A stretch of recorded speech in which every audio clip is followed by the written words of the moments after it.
My name is Jenna Carlisle. I'm 34 years old. The first time my mother called me bitter in front of an ultrasound technician, I was standing beside a gray vinyl chair in a dim exam room with my purse still on my shoulder and a paper cup of water sweating in my hand. My sister Mallory was on the table, one hand resting on the curve of her stomach, her hospital gown tucked around her hips, her face turned toward the black screen like it was a window she was afraid to blink through.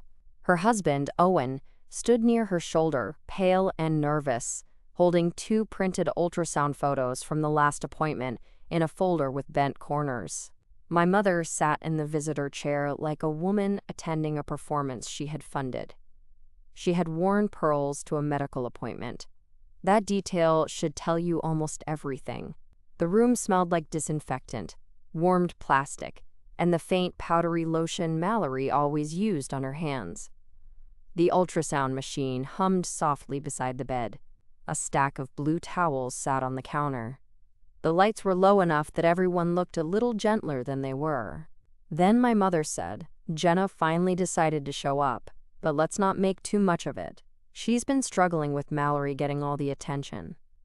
The technician's hand paused over the gel bottle. Mallory stared at the ceiling. Owen looked at me, then quickly at the floor. My mother patted her hair, a smooth silver bob she had touched up 2 days earlier. Pregnancy brings up complicated feelings for women who don't have children. We've tried to be patient with her bitterness. Bitterness. She said it lightly, like she was explaining why someone had brought the wrong salad dressing. I remember the exact sound of the paper on the exam table shifting beneath Mallory. I remember the tiny click of Owen's wedding ring against the folder. I remember the screen reflecting a little greenish light across my mother's cheek. I remember not moving, because there are moments when stillness is the only thing keeping your body from becoming evidence too. The ultrasound technician turned toward me. Her name tag said Rachel M. She had dark hair pulled into a low ponytail and a small silver cross at her throat. She looked at my face, then at my name on the visitor badge clipped to my cardigan. Her expression changed. Not dramatically. Not enough for my mother to notice at first. Just enough. "Jenna Carlisle?" she said. My mother smiled.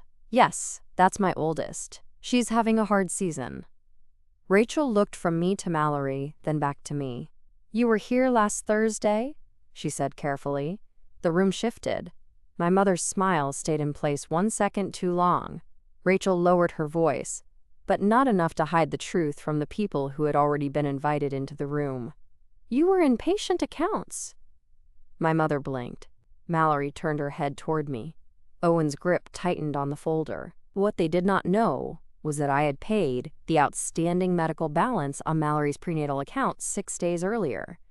Not because my mother asked, not because Mallory thanked me, not because I wanted credit. I paid it because a billing notice had been left on my parents' kitchen counter during a Sunday dinner, half covered by a grocery list, and I saw the words "Final Notice" printed in red across the top. $6.870. I paid it with a cashier's check from my emergency savings, using the name Family Assistance on the memo line. I signed a donor confidentiality form because I did not want my sister embarrassed. I asked the billing office not to tell Mallory unless she needed to know. I took the receipt, folded it twice, and placed it inside the back pocket of the blue planner I had carried for 9 years. My mother had been telling everyone I was jealous. She did not know I had screenshots of every text, where she called me cold, barren-hearted, attention-starved, and unable to be happy for my sister. She did not know I had the payment receipt in my purse. She did not know Rachel had been at the billing desk when I paid. She did not know that when she dragged me into that appointment to make me look small in front of witnesses, she was also dragging the truth into the room with me. I did not cry. I did not defend myself. I did not tell my mother that not every quiet woman is bitter. Some quiet women are just tired of paying for love that arrives with a public insult attached. I set the paper cup of water on the counter beside the folded towels. Then I said, "Rachel, please be careful with Mallory's privacy, but yes, I was here last Thursday." My mother's pearls caught the ultrasound screen light. No one spoke for 8 seconds. Mallory whispered, "Why were you in patient accounts?" I looked at my sister. Her eyes were wide, not angry yet, confused. Young in the way people become young when the story they were handed starts falling apart in their hands. I touched the edge of my purse. "Because there was a balance," I said. My mother stood up too quickly. The chair legs made a small rubber squeak against the floor. "Jenna," she said, "not now." But now was exactly where she had brought us. This is that story. Before I take you back to the beginning, tell me where you're watching from and what time it is where you are. I always wonder about the women listening late at night in quiet kitchens, or early in the morning before the house starts asking things of them. If you have ever helped someone in silence while they let people call you cruel, leave a comment. And if stories about women who were betrayed, underestimated, and quietly took their power back mean something to you, subscribe to Ultimate Revenge. But before I tell you what happened in that exam room, I need to take you back to the beginning. I grew up in Bristol, Rhode Island, in a white colonial with green shutters and a front porch my mother decorated for every season like the neighborhood had assigned grades. Pumpkins in October, wreaths in December, tulips in April, small American flags in July placed perfectly along the walkway, never crooked, never faded. My father, Thomas Carlyle, was a high school history teacher. Quiet, kind in private, evasive in public conflict. He knew every date of every war and almost never knew how to intervene in his own living room. My mother, Patricia Carlyle, was the kind of woman people described as devoted before they had spent a full meal with her. She volunteered at church, chaired charity luncheons, sent casseroles to grieving families, remembered birthdays, wrote long captions under family photos, and could turn disappointment into a compliment without changing her tone. My younger sister Mallory was born when I was 5. I remember sitting beside my father in the hospital waiting room wearing red corduroy overalls and holding a stuffed rabbit by one ear. My grandmother brought me a blueberry muffin wrapped in a napkin and told me I was a big sister now, which sounded important until everyone started looking past me. Mallory was a beautiful baby. That is not resentment. It is a fact. Pale curls, dark lashes, a round little face that made strangers stop my mother in grocery store aisles. She smiled early, talked early, walked early, and learned very young that when she tilted her chin and said, "Mommy," the whole room adjusted. I was not unloved. That would be too simple. I was useful. There is a difference. I was the child who remembered permission slips, carried extra mittens, packed Mallory's dance shoes, helped my father grade quizzes, set the table, watched the oven timer, found my mother's reading glasses, and apologized first because I had the steadier voice. Mallory was the child who was celebrated. My mother had a phrase for each of us. Mallory was our sunshine. I was our sensible girl. Sunshine got applause for entering a room. Sensible girls got handed the grocery list. The first time I understood the arrangement, I was 9. Mallory had a ballet recital at the community center. I had a spelling bee the same afternoon. My father planned to take me, and my mother planned to take Mallory. Then Mallory cried because she wanted both parents watching her dance. My mother came into my room while I was practicing words on index cards. "Jenna," she said, "you know your sister gets nervous." I looked at the word in my hand, accommodate. I remember because I spelled it correctly later to an empty chair. My mother sat on the edge of my bed. "Your father should come with us. You understand, don't you?" I said, "But the spelling bee is today." "Yes, sweetheart, but there will be other spelling bees." There were not. My teacher drove me. I came in second. My father brought home grocery store roses that evening and said he was proud.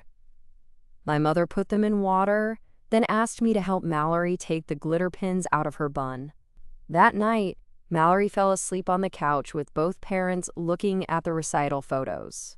I sat at the kitchen table and looked at the word accommodate until it no longer looked real. The second example came when I was 14. Mallory wanted a white bedroom set from a furniture store in Newport.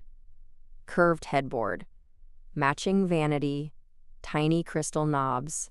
It cost more than my mother planned to spend, but Mallory had seen it in a catalog and cried because her room felt babyish. My room had a pine dresser with one drawer that stuck, a bookshelf my father built, and a quilt from my aunt. I liked my room. I did not ask for much. That was part of the problem. People who do not ask become convenient evidence that they do not need. One Saturday, my mother told me we were going to freshen up my room too. I was excited in a quiet way. I thought maybe new curtains, maybe a desk lamp. Instead, she moved my dresser into Mallory's room temporarily while waiting for the new furniture delivery. "It's only for a few weeks," she said. "Where will my clothes go?" "We'll use bins." Mallory stood in the hallway wearing a pink sweatshirt with rhinestones and said, "It looks better in my room anyway." My mother laughed. "Don't be smug." But she did not tell Mallory to give it back. The dresser stayed in Mallory's room for 3 months. When the white bedroom set arrived, my dresser went to the basement because one drawer had cracked during the move. I got plastic storage bins under my bed. At Thanksgiving that year, my aunt noticed and said, "Patty, why are Jenna's clothes in boxes?"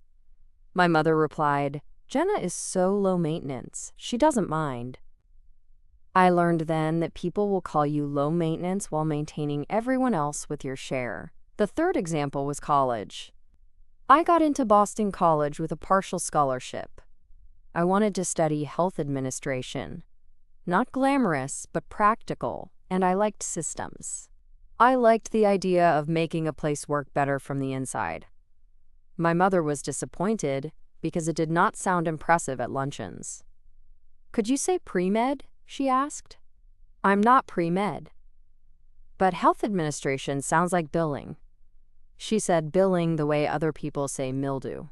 Mallory was still in high school, taking voice lessons, dance classes, SAT tutoring, and weekend acting workshops in Providence. My parents paid for all of it because my mother was sure Mallory had something special. When my financial aid packet arrived, there was still a gap. Not impossible, but real. My father said we would figure it out. My mother said she needed to be mindful because Mallory's senior year would be expensive. "You're the practical one," she told me while folding napkins for a church luncheon. "You'll find a way." I did. I worked campus dining.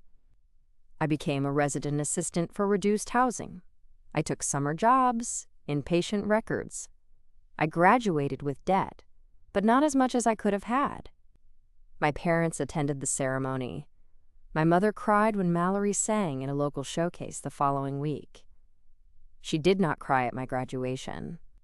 She said, "You always land on your feet." That became another family phrase. Jenna lands on her feet, meaning do not worry if you push her. The fourth example came when Mallory got married. She married Owen Whitaker at 26 in a restored barn venue with chandeliers, signature cocktails, and a string quartet my mother described as simple but elegant, though nothing about it was simple. I was 31, working as a patient access supervisor at East Harbor Women's Health, where I handled scheduling, insurance escalations, billing questions, and the emotional weather of people trying not to cry at desks under fluorescent lights. Mallory asked me to be maid of honor. I said yes because I loved her. That is another thing people oversimplify. You can see the imbalance and still love the person who benefited from it. Love is not always blind. Sometimes it just keeps hoping sight will be enough. The wedding planning became a second job. My mother called me at all hours. "Can you confirm the hotel block? Can you check whether the florist invoice looks right? Can you make sure Mallory eats before the dress fitting? Can you talk to the caterer? You're better with details." I did all of it. At the rehearsal dinner, my mother gave a toast. She stood in a navy dress, holding champagne, and said, "Mallory has always been the heart of our family. She brings light wherever she goes, And Jenna, of course, has been our steady helper through all of this. Steady helper. People clapped. I smiled with my hands folded in my lap.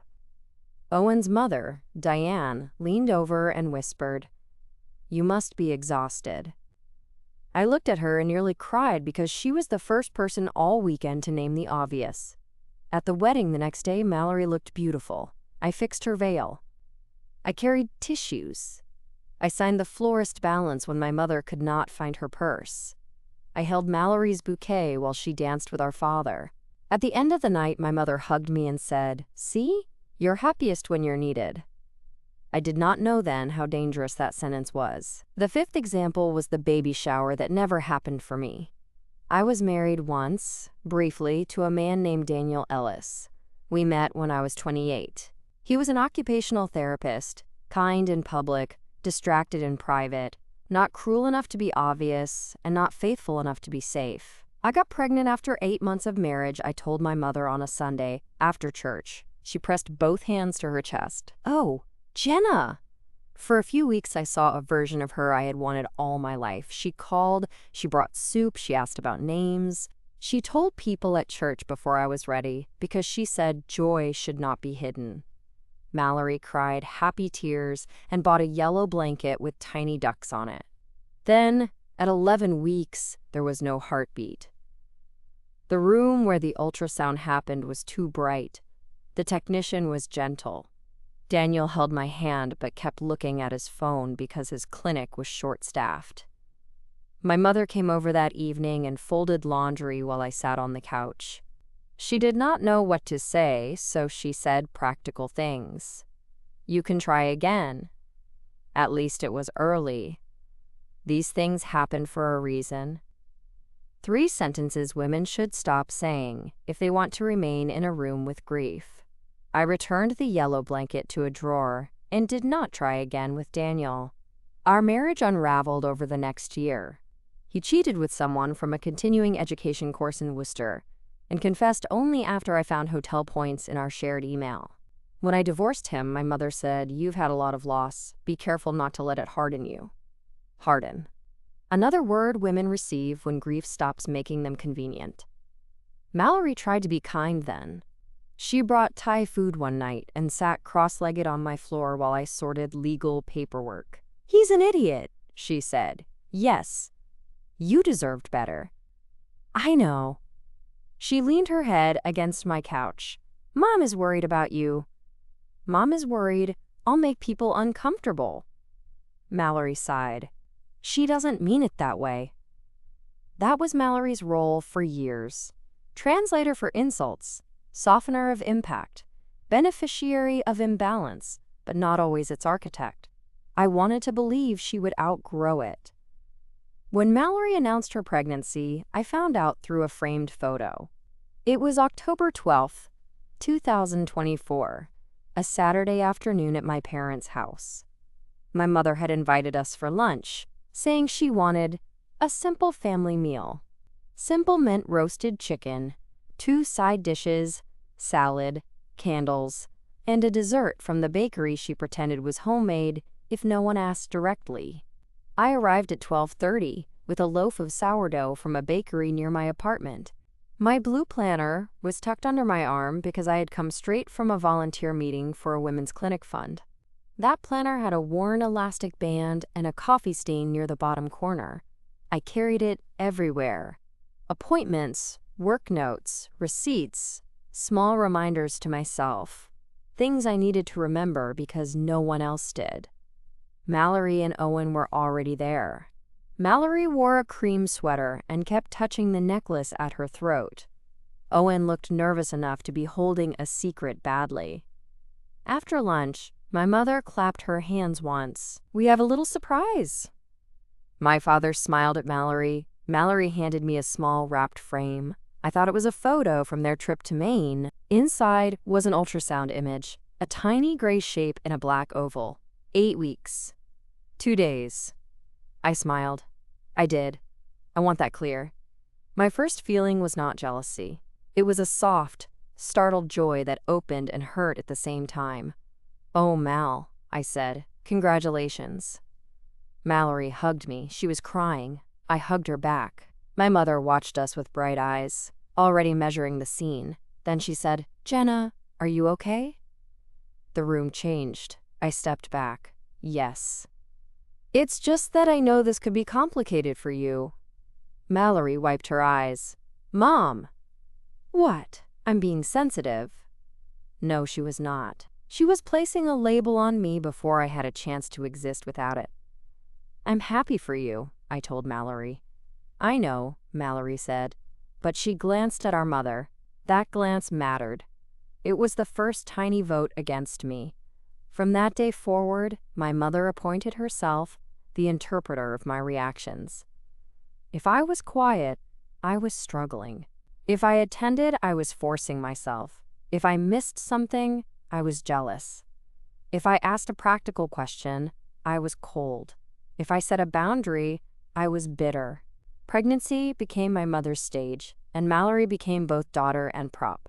There were announcement photos, nursery planning dinners, registry brunches, a private gender reveal debate, group texts about names, consultations about shower themes, fabric swatches, stroller links, and a spreadsheet my mother created called Baby Whitaker Blessings. I was added to every message thread. My mother texted me separately after each one. "Try to sound more excited in the group. Please don't bring up work stress around Mallory. Can you help with the shower favors? It may be healing for you." Healing for me. As if tying ribbon around boxes of sugared almonds would mend the part of my body that had once been silent under an ultrasound wand. I attended the first pregnancy dinner in November. My mother hosted. Mallory sat in the chair my mother had decorated with a pale pink cushion, even though no one knew the baby's sex yet. Owen brought non-alcoholic cider and looked at Mallory like she was made of glass. My mother handed out little cards for everyone to write advice. I wrote, "Trust yourself before you trust anyone's performance of certainty." My mother read it later and frowned. "That's a little intense," she said. "It's true. Couldn't you write something sweeter?" I could have. She replaced my card with one that said, "Sleep when the baby sleeps," and did not tell me until Mallory posted photos. I saw the photo at 11:30 that night, lying in bed with my phone above my face. There was the advice display. There was my mother's handwriting pretending to be mine.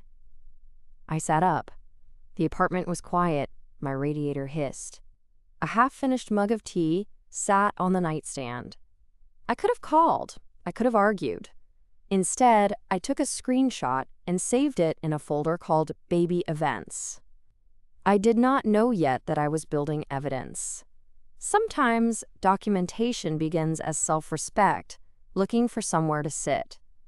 In December, I skipped the nursery shopping trip. I told Mallory directly. "I have a work conflict," I said. It was true. We had a patient access audit that week. We were short 2 staff members, and I had to cover the front desk from 7 in the morning until 4. Mallory said, "It's okay. Mom will be plenty." But my mother texted the family group, "Jenna won't be joining us. This is a hard season for her, so let's give grace." Grace. She meant gossip with softer lighting. My cousin Elise replied with a heart. Aunt Barbara wrote, "Praying for everyone." For everyone. I stared at the phone at my desk while a patient in front of me searched her purse for an insurance card and tried not to cry because her deductible had reset in January. I typed, "I'm working." Then I deleted it. Then I typed, "I'm working today, not avoiding anyone. Have fun shopping, Mallory." I sent that. My mother privately texted me 30 seconds later. That was defensive. I wrote back. It was accurate. She did not respond for 3 hours. Then she sent a photo of Mallory holding a stuffed elephant. Wish you could have found joy in this. I saved it. In January, the medical bills began. I did not know everything at first. I knew Mallory had changed insurance when Owen switched jobs. I knew there had been confusion around network coverage because East Harbor Women's Health had merged with a larger maternal fetal medicine group. I knew Mallory had needed extra monitoring after some bleeding at 13 weeks, and that scared everyone. My mother called me that night from the hospital parking lot. "They think everything is okay," she said, breathless, "but they want follow-up scans." "Where is Mallory?" "With Owen. I'm in the car because they only let one person back." "Did they give her discharge paperwork?" "I don't know." "Tell her to keep every paper. Take photos. Get names." My mother sighed. "Jenna, not everything is administration." "No," I said, "but medical bills are." "I'm not calling for a lecture. I'm telling you how to help her." She softened just enough. "Can you talk to her tomorrow?" "Yes." I did. Mallory was tired and scared. Her voice on the phone sounded smaller than usual. "They said the baby was moving," she whispered. "That's good." Owen cried. "That's okay." Mom cried louder. I smiled despite myself. Then Mallory said, "I don't know what we're going to owe.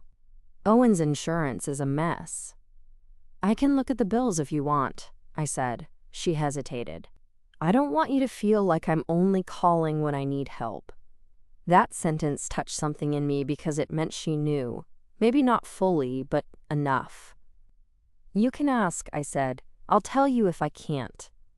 She sent me one bill. I explained the codes. I told her which number to call, what to ask, how to request a payment plan, and how to appeal a network error. She thanked me. Then my mother got involved. "Jenna is good with all that unpleasant billing stuff," she told Aunt Barbara at lunch. I heard about it later from Elise, who thought she was being funny. "Your mom said you're handling the money headaches so Mallory can focus on being a glowing mother." Unpleasant billing stuff. At least the insult had a job attached. By February, I had pulled back from the events. Not from Mallory entirely. I texted her privately. I sent ginger candies when she had nausea. I emailed a list of questions for the insurance appeal. I mailed a soft gray robe after she complained that maternity pajamas were either childish or expensive. I did not attend every brunch, every registry debate, every nursery paint consultation, because my mother had turned each gathering into an emotional checkpoint. At one dinner, when I reached for water instead of joining a discussion about baby names, my mother said, "Jenna, you're very quiet. Are you having feelings?" I said, "I'm drinking water." Mallory looked uncomfortable. Owen looked at his plate. My mother placed her hand on my wrist. "We all understand if this brings things up." I moved my hand gently away. "Please stop making my private history into table conversation." The room froze. My father coughed into his napkin. My mother looked wounded. I was trying to be compassionate. "No," I said. "You were trying to narrate me." Mallory whispered, "Jenna?" I stood, not abruptly. I folded my napkin, placed it beside my plate, and said, "I'm going home." My mother followed me to the entryway. "You embarrassed me," she whispered. I put on my coat. "No," I said. "I interrupted you." Her eyes hardened in the little way only I knew. "That bitterness is going to cost you," she said. I looked at her. "Mom," I said, "you should be careful what you call bitterness. Sometimes it's just the part of a woman that remembers." I left. After that, the family story became official. Jenna was struggling. Jenna was jealous. Jenna needed space. Jenna could not handle Mallory being happy. My mother never said it all at once in public. That would have been too obvious. She preferred drops. At church coffee hour, "We're giving Jenna time. Pregnancy is emotional for her." In the cousin chat, "Please don't pressure Jenna to attend the shower planning meeting. She has unresolved feelings." To Aunt Barbara, "I worry she's comparing her life to Mallory's." To Mallory, "Your sister loves you, but envy can make people cold." I know these sentences because people forwarded them, not all at once, not with heroic clarity. Most people forward harm only when it makes them feel less responsible for having watched it. Elise sent me one screenshot with the message, "I think you should know." Aunt Barbara accidentally copied me on a reply saying, "Poor Jenna. She must feel so left behind." Owen showed Mallory one thread, and Mallory told me later, though at the time she did nothing with it. I saved everything. My blue planner became thicker with folded pages. Screenshots printed at the library because I did not want to use the office printer for family evidence. Receipts tucked into the back pocket. Dates written in black ink. Names. Times. Context. On March 4th, I went to my parents' house for Sunday dinner because my father asked me personally. "Just come for an hour," he said. "Your mother misses you." "No, Dad, she misses access." He was quiet. Then he said, "I miss you." That got me. I went. Mallory was not there. She had been tired and stayed home.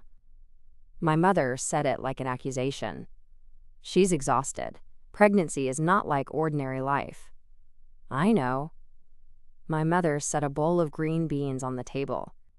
"Do you?" I looked at her. "Yes." The air changed. My father said, "Patricia." She ignored him.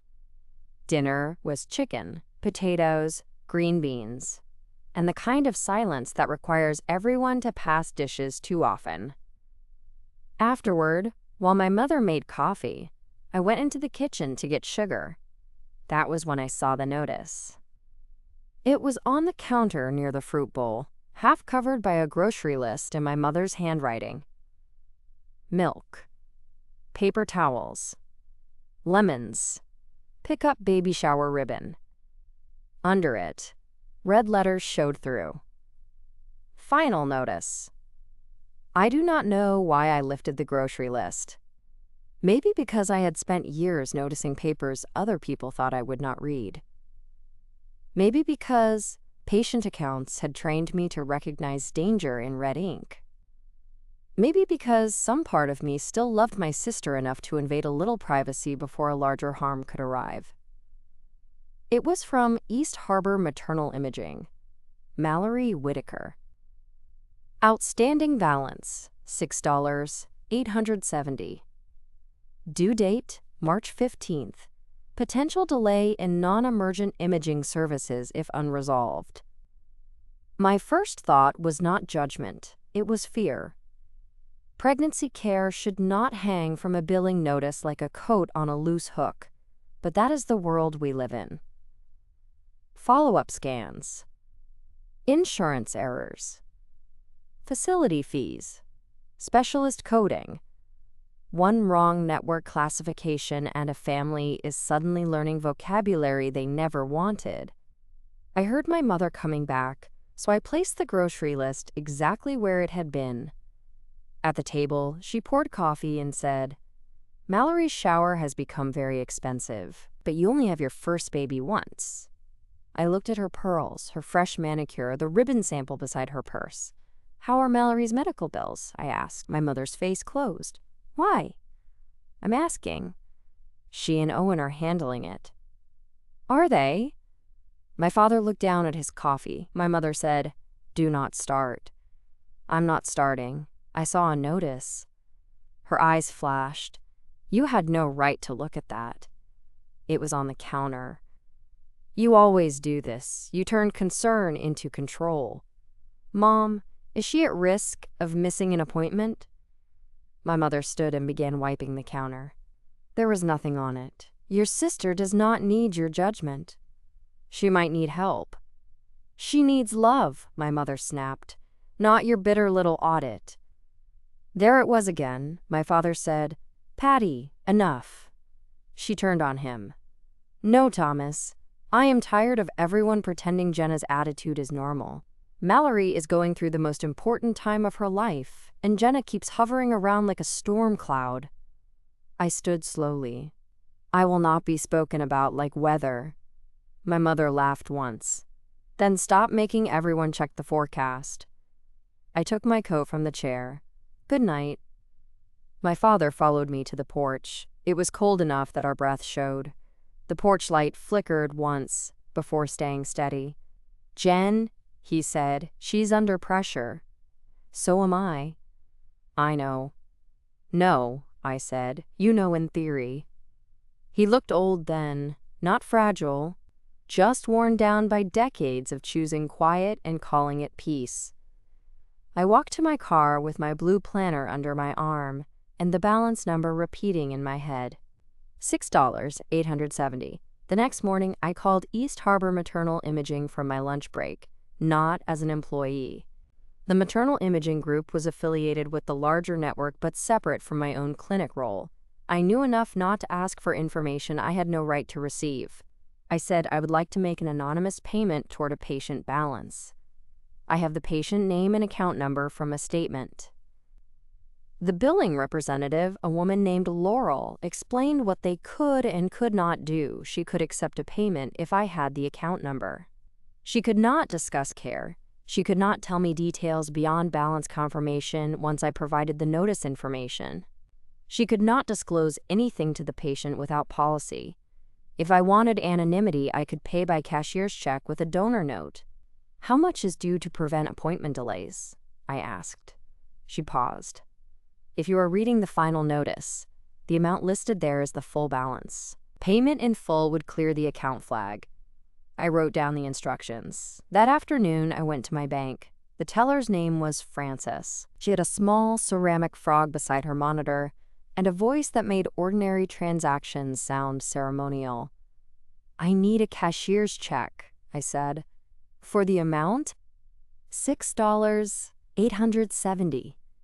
She typed. "Payable to?" I gave her the name. "Memo?" I hesitated.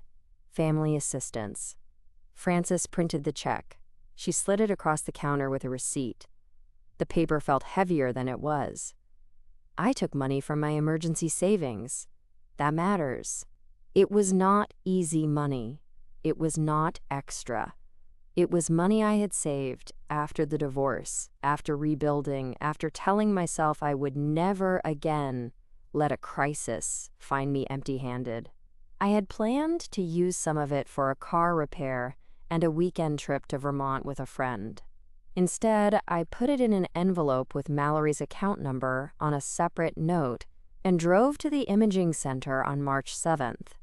The waiting room had soft blue chairs, artificial orchids, and a television mounted too high on the wall playing a home renovation show with subtitles.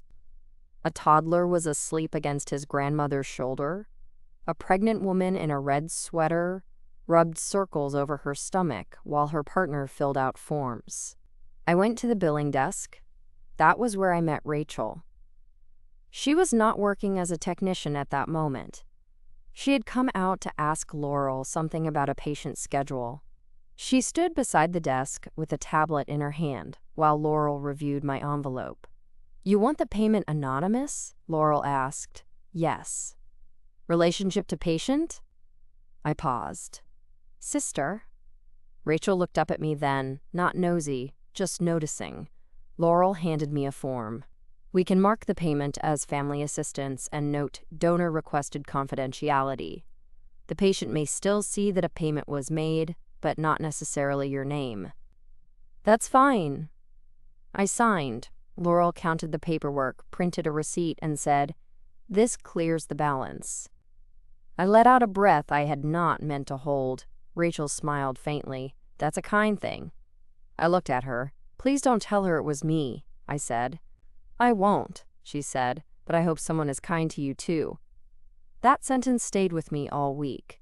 I placed the receipt inside the back pocket of my blue planner, folded twice. When Mallory texted me the next day saying, "Weirdest thing, the imaging office said the account issue is resolved," I wrote back, "That's good, keep the confirmation." She replied, "Mom says maybe insurance finally processed." I stared at the words. Then I wrote, "Ask for a zero balance statement." She sent a thumbs up. "No thank you." Not because she was ungrateful. Because she did not know. I wanted it that way. At least, I thought I did. The baby shower was March 23rd at my parents' church hall. My mother chose a garden theme. Greenery garlands, white balloons, little honey jars, seed packet favors, a cake with pressed flowers, and a sign that said, "Baby in bloom." I arrived early because my mother asked me to bring the favors. Yes, I brought them. You can be angry and still reliable. That is one of the traps. My mother met me at the door. You came. I said I would. She glanced at the boxes in my arms. Put those on the side table. And Jenna, please, today is about Mallory. I looked at her. I know whose shower it is. I mean, emotionally. I set the boxes down. I will not embarrass her. My mother touched her pearls. Good. During the shower, I smiled. I refilled lemonade. I took photos for Mallory because Owen's hands were full, and my mother wanted to be in every frame. I wrote down gifts. I tied ribbon around torn wrapping paper for the trash. I helped Aunt Barbara find her purse. Then, during the game where guests guessed baby food flavors, my mother stood to make a toast. I knew before she spoke that something was coming. My mother had a way of lifting her chin before turning a knife into a blessing. She said, "Today is about joy, and I want to thank everyone who has supported Mallory with open hearts. Pregnancy can bring up old wounds in a family, and I'm proud of those who have chosen to show up despite personal difficulty." Several people looked at me. Mallory's smile faltered. My mother continued, "Jenna, especially, we know this has been hard for you. Thank you for putting your feelings aside today." The room softened with pity. Pity is a very public fabric. Once someone drapes it over your shoulders, everyone thinks they are kind for seeing you under it. I held the gift list in my lap. I did not stand. I did not correct her. I did not ruin Mallory's shower. I looked at my sister, and she looked away. That was the part that hurt most, not my mother's performance. Mallory letting it play. After the shower, in the parking lot, Owen approached me while carrying 3 gift bags in each hand. "Hey," he said. "Hi." He looked embarrassed. "Thanks for today. The list and everything." "You're welcome." He shifted the bags. "Mallory's been worried you're upset." "With her?" "With the whole thing." I looked through the church hall window. My mother was inside, directing cleanup with a roll of tape in her hand. "Owen," I said, "has Mallory asked me?" He opened his mouth, then closed it. I nodded. "That's the problem." He looked tired. "I think she doesn't want to hurt you." "She already is." His face changed, not defensive, just sad. "I'll tell her," he said.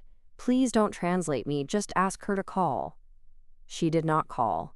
Instead, my mother called that evening. "I thought today went well," she said. I was sitting on my bed with my shoes still on, blue planner open beside me. "You humiliated me." She gasped. "What?" "At the toast."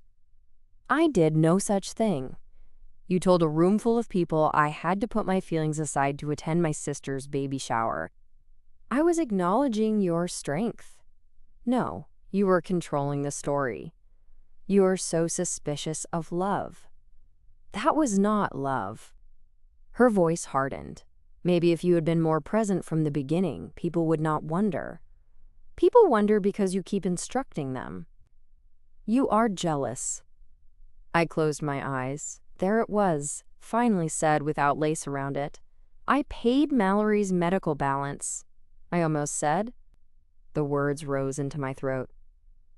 But I stopped. Not because my mother deserved my silence.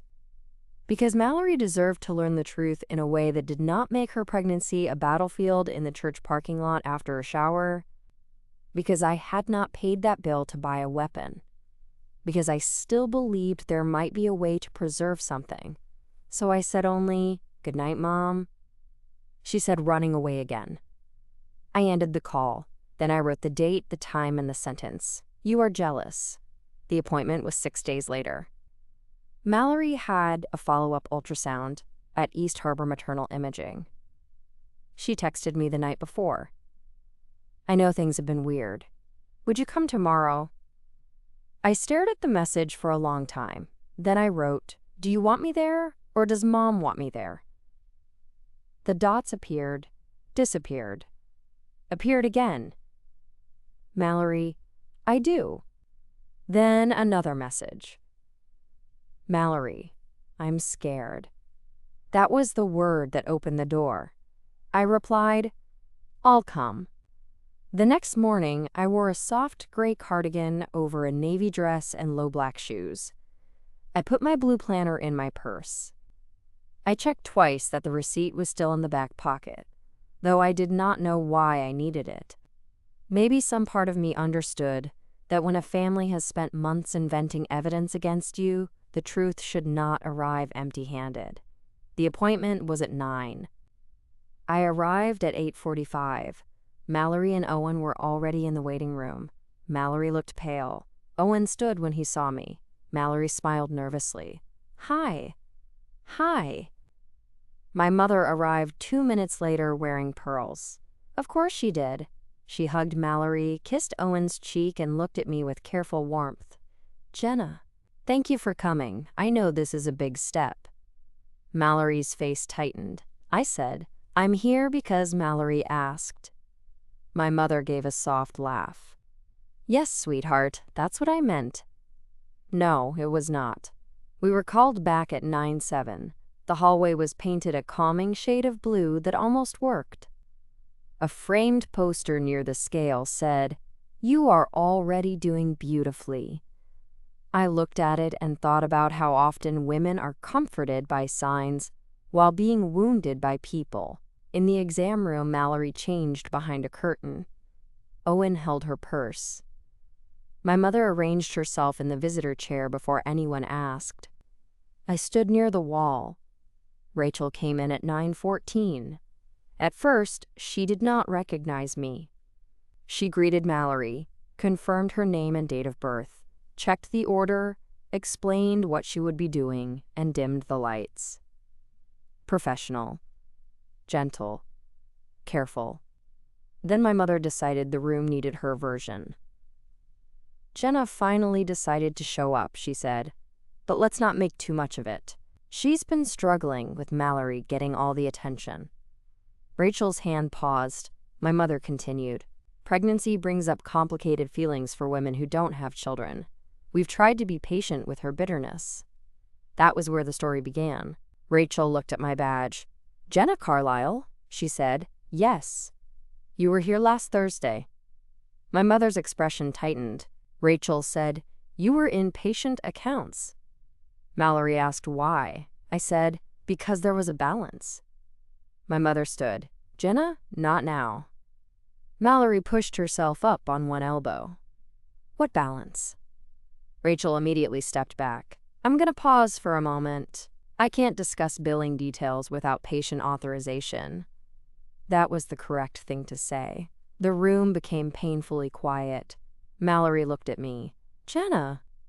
I opened my purse and took out the blue planner. My hands were steady. I remember being surprised by that. I saw a final notice on Mom and Dad's counter, I said. It had your name on it. I should have told you I saw it. I'm sorry for that, but I was worried about your follow-up appointments. Owen turned to my mother. You had a final notice? My mother lifted both hands. It was nothing. Insurance was handling it. I looked at Owen. Was it? He looked at Mallory. Mallory whispered, Mom said she would talk to Jenna about helping with paperwork. I shook my head. She never did. My mother said, because I knew how you would react. I took the folded receipt from the planner. Rachel is right. This is Mallory's private medical account. I won't discuss details she doesn't authorize. But I can discuss what I did. I handed the receipt to Mallory. She took it slowly. The paper made a small sound in the dim room. Owen leaned closer. Mallory read the amount. Her mouth parted. $6,870, she whispered. My mother sat down. I said I paid it on March 7th. I asked them to mark it as family assistance because I didn't want you embarrassed. Mallory looked up at me. Her eyes filled, but she did not cry yet. You paid it? Yes. Owen's voice was rough. That's why the account cleared. Yes. My mother said, Jenna, this is inappropriate. I looked at her. You called me bitter in front of a medical professional. She recoiled. I was trying to explain the tension. No, I said. You created the tension, then explained me as the cause. Rachel stood near the machine, eyes lowered, giving us as much privacy as a small room could hold. But she had heard. Owen had heard. Mallory had heard. My mother had made sure there were witnesses before she insulted me. She just did not know the witnesses would hear the rest. Mallory turned to our mother. You knew? My mother touched her pearls. Knew what? That there was a notice, that the balance was serious. I was handling it. How? I was going to ask your father to help. Owen said, Patricia, you told us insurance cleared it. My mother looked at him like he had forgotten his place. I was trying not to worry, Mallory. I said, you were planning baby shower centerpieces while a final notice sat under your grocery list. Her face flushed. Do not make me sound careless. I don't need to. Mallory covered her mouth with one hand. The ultrasound room was not built for family reckoning. It had no extra space for old resentment. The machine hummed. The towels waited. A baby waited to be seen while the adults finally looked at the bill beneath the celebration. Rachel spoke softly. Mrs. Whitaker, would you like a few minutes, or would you like to continue? Mallory wiped her eyes. Continue, please. Then she looked at me. Stay. My mother stood. Maybe I should step out. No one stopped her. That was the first consequence. She left the room, pearls trembling at her throat, and for once the door closed behind the person who had made the air hard to breathe. Rachel resumed the scan. The gel made Mallory gasp because it was cold. Owen laughed softly through his tears. The screen flickered. A small profile appeared, blurred and miraculous. Rachel described measurements, heartbeat, position. She moved with practiced care, giving Mallory back the moment our mother had tried to take. I stood near my sister's feet, one hand resting lightly on the rail of the exam table. Mallory did not look away from the screen. After a while, she reached toward me. I took her hand. She squeezed once. Not an apology, not yet. But it was the first honest touch we had shared in months. The public payoff did not end in the exam room. It could have. If my mother had left quietly and stayed quiet, maybe the truth would have remained with the 5 people who heard it under dim lights. But my mother did not know how to release control without trying to rename it. She texted the family group at 11:23 that morning. I want everyone to know Jenna caused a scene at Mallory's appointment today. Please give Mallory privacy and pray for peace. I saw it while sitting in my car outside the imaging center. Mallory and Owen were still inside, scheduling the next appointment. My mother had left before the scan ended. My phone buzzed again. Aunt Barbara. Oh dear. Elise. What happened? Caleb, our cousin, not my brother. Is Mallory okay? My mother replied. Patricia, the baby is fine. Unfortunately, Jenna chose to bring up money and old wounds in a medical room. There it was. The rewrite, arriving before the truth had even put on its coat. I looked through the windshield at the imaging center doors. A woman in a green jacket held them open for another woman with a stroller. Wind moved dry leaves across the sidewalk. I could have let it go. That is what families like mine rely on. They do not need you to believe the lie forever. They only need you to be too tired to correct it in the first hour. Mallory texted me privately before I answered the group. Mallory, I just saw Mom's text. I'm sorry. Then, Mallory, can I tell them? I stared at those words. Can I tell them? Not, will you stay quiet? Not, please don't make it worse. Can I tell them? I wrote back, tell the truth. You don't need my permission for that. 3 minutes later, Mallory responded in the family group. Mallory, Mom, that is not what happened. Jenna paid the outstanding balance on my imaging account anonymously. She did it before the shower. She never told anyone. You called her bitter in front of the ultrasound tech, and that is why it came out. No one replied for almost 2 minutes. Then Elise wrote, "Wait, what? Aunt Barbara, Patricia?" My mother did not respond. Owen wrote, "Owen, Jenna cleared a $6,870 balance that we were told insurance had resolved. We are grateful. We also need some space from commentary right now." That was Owen's polite way of locking a door. My father called me at noon. I answered from my car because I had not yet driven away. "Jen," he said. "Hi, Dad." His voice was thick. "I didn't know." "I know." "I saw the notice, but your mother said it was being handled." I closed my eyes. "You saw it?"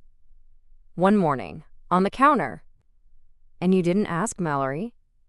He was quiet. "I should have." "Yes." "I should have asked you too." "Yes."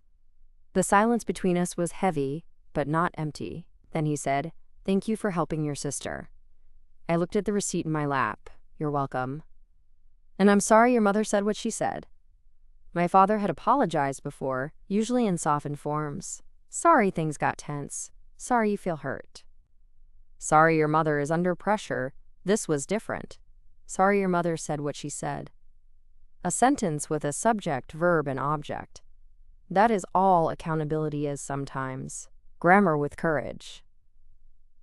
"Thank you," I said. That evening, Mallory came to my apartment. She did not call first. She texted from downstairs. "Are you home?" I replied, "Yes." She came up slowly, one hand on the railing, Owen hovering behind her like a worried shadow. I opened the door before she knocked. She stood there in leggings, a long sweater, and the same cream scarf she had worn to the appointment. Her face was blotchy from crying. "I brought your receipt," she said. She held it out. "I did not take it. You keep it." "I can't." "You need it for your records." She laughed once, painfully. "You sound like you're at work." "I know." Owen touched her back. "I'm going to get coffee downstairs. Text if you need me." That was kind. He left us space. Mallory came in and sat on my couch. She looked around my apartment like she had not really seen it before. The blue planner was on the coffee table. A ceramic lamp glowed in the corner. There was a framed print above the bookshelf, a bowl of clementines on the table, and the gray robe I had sent her folded over the armchair because she had worn it in the car.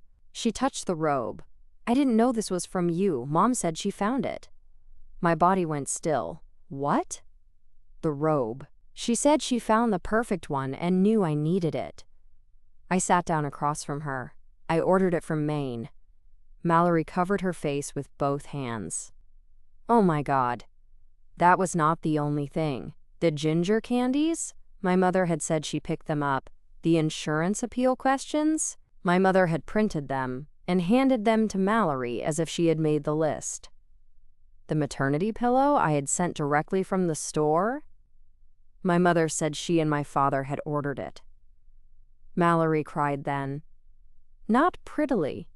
Not the soft single tear my mother considered acceptable. She cried with her shoulders shaking, one hand pressed under her stomach as if apologizing to the baby for the noise. "I thought you were pulling away," she said. "I thought you didn't want to be part of it." "I pulled away from being narrated." She nodded, crying harder. "I let Mom tell me what you meant." "Yes." "I'm sorry." I looked at my sister, my sunshine sister, my protected sister, my complicated sister, who had benefited from a story she did not fully write but did not question either. "I love you," I said, "but I am not going to keep paying the emotional bills for this family in silence." She laughed through tears. "That sounds like something you'd put in your planner." "It might be already." She looked at the blue planner and then at me. "Can we start over?" "No," I said gently. Her face fell. "We can start from here." That was more honest. The family did not forgive the truth all at once. Some people called me privately to say kind things they were too afraid to put in the group chat. Elise said, "I always thought your mom was being unfair, but I didn't know how bad it was." Aunt Barbara said, "You know how she gets." I told Aunt Barbara that was not an apology. She went quiet, then said, "You're right. I'm sorry I repeated it." My mother did not call for 4 days. When she finally did, I let it go to voicemail. Her message was 1 minute and 42 seconds long. Jenna, this has gotten completely out of hand. I never said you didn't care about your sister. I said you were having a hard time, which you were. Paying the bill was generous, but you should have told us. Keeping it secret made everyone misunderstand. I hope you're satisfied that Mallory is now upset during a very delicate time. Call me when you're ready to talk like an adult. I saved the voicemail. Then I wrote a text. I am willing to talk when you are ready to acknowledge that you called me bitter and jealous while taking credit for help I gave Mallory privately. I did not send it immediately. I read it 3 times. Then I sent it. She replied 2 hours later, "You always make everything sound uglier than it is." I answered, "No, I stopped making it prettier." She did not respond. 3 weeks later, Mallory asked me to come to a small dinner at her house. No shower, no audience, no themed napkins. Just her, Owen, Dad, Mom, and me.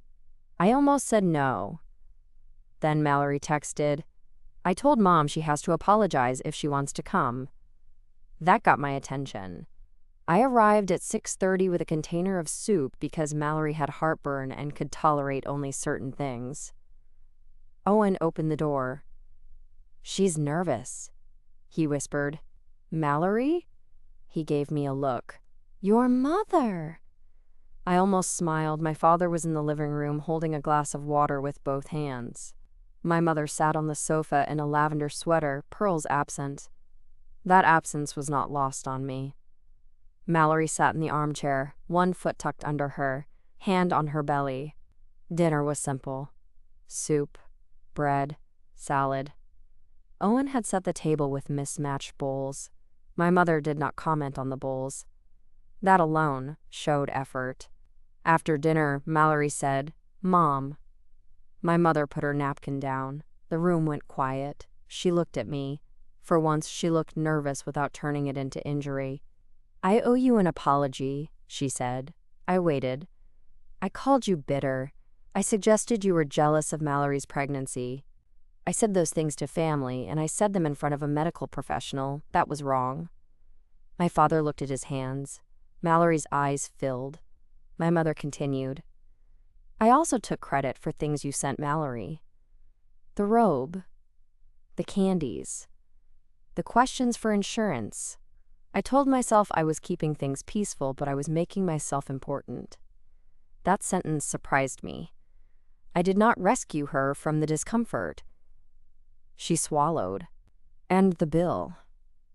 I should have told Mallory about the notice. I should not have let anyone believe you were absent when you were helping." There was more she could have said. There is always more. But those sentences had weight. "Thank you," I said. My mother looked almost disappointed that I did not immediately absolve her. "I hope you can forgive me," she said. "I hope so too," I answered. That was not cruelty. It was accuracy. Forgiveness is not a button someone else presses by apologizing. It is a road. Sometimes a very long one. Sometimes you walk it. Sometimes you decide the road can exist without you. Mallory reached across the table and took my hand. "I want you at the birth," she said. The room held its breath. I looked at her. "Mallory, I don't know." "Not instead of Mom, not to fix anything. I want you there because I trust you." My mother looked down. That was the first time in my life I heard my sister choose me without asking permission from the room. "I'll think about it," I said. In the end, I was there. Mallory went into labor on a rainy Tuesday in June at 4:20 in the morning. Owen called me at 5:10, voice shaking. "She wants you," he said. I drove to the hospital with my blue planner on the passenger seat, though there was nothing in it I needed. Habit. Armor. Witness. My mother was already there when I arrived, hair unstyled, no makeup, no pearls. She looked smaller in the fluorescent hallway. "Jenna," she said. "Mom." For a moment, I thought she might make the hallway about us. She did not. "She's asking for you," she said. In the delivery room, Mallory was sweating, furious, frightened, and more herself than I had ever seen her. She grabbed my hand and said, "If anyone says beautiful journey, I'm throwing something." I laughed. Owen cried before the baby was even born.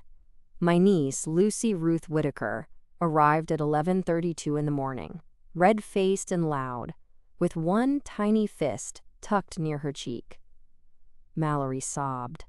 Owen sobbed. My mother sobbed quietly, which was new. My father cried in the hallway and pretended he had allergies. I did not cry until I went to the bathroom afterward. I stood by the sink, hands gripping the edge, and let myself feel the whole strange shape of it. Joy, grief, love, memory. The old yellow blanket in a drawer, my sister's hand in mine. My mother's apology, imperfect but real enough to begin. The baby's cry through the wall. Then I washed my face and went back. When I held Lucy for the first time, Mallory said, "Aunt Jenna." 2 words, no qualifier, no pity, no old wound placed in front of my name, just Aunt Jenna. I looked down at that tiny sleeping face and understood something I wish I had learned earlier. Being happy for someone does not require pretending your own losses did not happen. Love is not proven by letting other people erase you. You can bless another woman's joy while still guarding the room where your grief lives. My mother tried. After that, not perfectly. At Lucy's baptism, she almost told a guest that I had overcome a difficult season, but Mallory touched her arm and said, "Mom." My mother stopped. She looked at me. Then she said, "Jenna has been wonderful." Wonderful is not accurate in the same way documented is accurate, but I accepted it. At Lucy's first birthday, Mallory displayed advice cards from family in a little basket. She asked me to write one. I wrote, "Trust the people who show up quietly. They are often carrying more love than noise." Mallory read it, smiled, and placed it at the front. My mother saw it and said nothing. That was growth. Not dramatic, not cinematic, but real. As for the money, Mallory and Owen insisted on paying me back. I refused at first. Then Owen, practical and stubborn, created a payment plan and sent the first $250 through the bank with the memo line, "Aunt Jenna Fund." I called him. "Owen, no, you don't even know what I'm going to say. You're going to say we don't need to pay you back. You have a baby, and she should grow up knowing people repay care with care."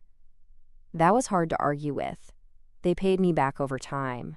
Not quickly, not painfully, just steadily. Every month, a little deposit. Every month, a reminder that the truth had changed something. I still have the original receipt. It is in my blue planner, inside a clear sleeve now, not because I plan to use it again, but because I believe women should keep proof of the moments when they did not become what people called them. My mother and I are not what we were. That is not a sad sentence. What we were depended on me absorbing her version of every room. What we are now is more careful, less pretty, more honest. She asks before speaking about me. Sometimes she catches herself mid-sentence. Sometimes she apologizes without being cornered. Sometimes she still turns wounded when I say no. I let her manage that herself. Mallory and I are better than we have ever been, though better does not mean simple. We talk now, really talk, about motherhood, money, resentment, our childhood, the way our mother assigned us roles and then acted surprised when we could not breathe in them. Once, when Lucy was 6 months old, Mallory said, "I think I liked being sunshine because I didn't know the lights were pointed away from you." I thought about that for a long time. Then I said, "You were a child. So were you." That was the sentence I had needed for 25 years. My father grew quieter after all of it, but in a different way. Less evasive. More present. He calls me on Sunday evenings now. Sometimes we talk for 12 minutes about nothing important. Sometimes he says, "I should have stepped in more when you were girls." The first time he said it, I did not comfort him. "I know," I said. He exhaled. "I'm sorry." "I know that too." There is peace in not rushing to bandage the person who finally notices the wound. People think revenge is someone being humiliated. It can look that way from the outside. But for me, the revenge was not my mother's face when Rachel recognized me. It was not the silence in the exam room. It was not the family group chat turning against the story she had spent months feeding. The revenge was simpler. My sister learned the truth. My mother lost the right to narrate my heart. And I did not have to become loud for either thing to happen. Sometimes the most powerful document is a receipt folded twice in a planner. Sometimes the witness is an ultrasound technician who remembers kindness because she sees enough fear to know what it costs. Sometimes the room where a woman is accused of bitterness becomes the room where her quiet love is finally named. I still work in patient access. I still help people understand bills they should not need a second degree to read. I still sit with women at desks while they pretend not to be scared of numbers. When I can, I tell them to ask for itemized statements, payment plans, charity care applications, appeal deadlines. I tell them to get names, write dates, keep copies. Paper does not solve everything, but it can stop a lie from wearing perfume and calling itself concern. My blue planner is almost full now. Its corners are soft. The elastic band is stretched. In the back pocket, along with the receipt, I keep one photo from Lucy's first ultrasound after the truth came out. Mallory gave it to me in a simple white frame. On the back, she wrote, "Thank you for loving us before we knew how to see it." I cried when I read that. Privately. At my kitchen table. Then I put the frame on my bookshelf, not as proof for anyone else, but as a reminder for myself. I was never bitter. I was tired. I was hurt. I was careful. I was loving without applause. Those are different things. And if your family has ever called you cold because you stopped performing warmth for people who kept burning you, I hope you remember that difference too. A woman can step back and still care. A woman can miss a shower and still pay the bill. A woman can carry grief and still bless a baby. A woman can be quiet and still be the reason something did not fall apart. So tell me, if someone called you jealous while secretly accepting the help you gave in silence, would you keep protecting their version of the story, or would you finally let the receipts speak? Thank you for staying with me through this one. Stories like this are not only about pregnancy, medical bills, or family gossip. They are about the quiet women who keep loving carefully, even when everyone mistakes their silence for bitterness. If that kind of story means something to you, subscribe to Ultimate Revenge. There are more hidden receipts, more family rooms, and more truths waiting for the right witness.